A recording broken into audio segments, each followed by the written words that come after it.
30 లక్షలు 50,000 శాలరీలో ఎలా సేవ్ చేయబోతున్నాం అనే దాని గురించి ఈరోజు తెలుసుకుందాము. మనకు 50-30-20 ఫార్ములా అప్లై చేస్తే దీంట్లో 50% నీడ్స్ అనమాట. దాంట్లో 25,000 మనం అలొకేషన్ అవుతే రెంట్ 10,000 మనం కంపల్సరీ పే చేయాలి. మరి రేషన్ కంపల్సరీ కావాలి 5,000. మరి bills, water bill, current bill ఇటువంటివి 2,000 రూపీస్ కంపల్సరీ. మరి దాంట్లో గ్రోసరీ వచ్చేసి అంటే పాలు కానీ వెజిటేబుల్స్ కానీ 2,000 అవుతుంది అనుకుందాము.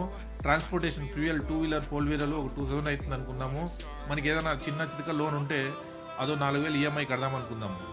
ఓకే, మీకు ఇది కంపల్సరీ చేయాలి. ఓకే, నెక్స్ట్ వచ్చేసి వాంట్స్ అంటే మనం దీన్ని ఎంత తగ్గించుకుంటే అంత మంచిది అనమాట. దీన్ని 30% అలొకేషన్ చేస్తే మీ వచ్చే 50,000 శాలరీలో 15,000 పోతుందన్నమాట.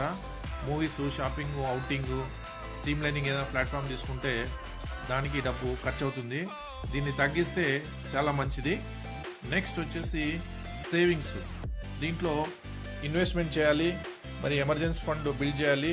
దానికి 10,000 మీకు మిగిలేది 50,000 శాలరీలోన. దీంట్లో ఎమర్జెన్సీ ఫండ్ 6 మంత్స్ శాలరీ మీరు డెవలప్ చేసుకోవాలి. దానికి నెల 5,000 అలొకేట్ చేసుకుంటే సరిపోతుంది. మ్యూచువల్ ఫండ్ 5,000 రూపీస్ కంపల్సరీగా ఇన్వెస్ట్మెంట్ చేయాలన్నమాట. దాన్ని మ్యూచువల్ ఫండ్ని మనం నెల 5,000 ఎస్ఐపి చేస్తే 15 ఇయర్స్కి ఆల్మోస్ట్ 34 lakhs అవుతుందన్నమాట. మీకు ఇది ఎస్ఐపి క్యాలిక్యులేటర్ నేను చూపిస్తున్నాను.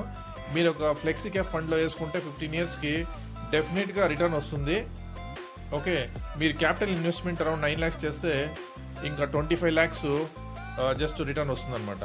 సో 5,000 మీరు 30 lakhs కార్పస్ రీచ్ అయ్యేదానికి ఇది చాలా మంచి అవకాశం.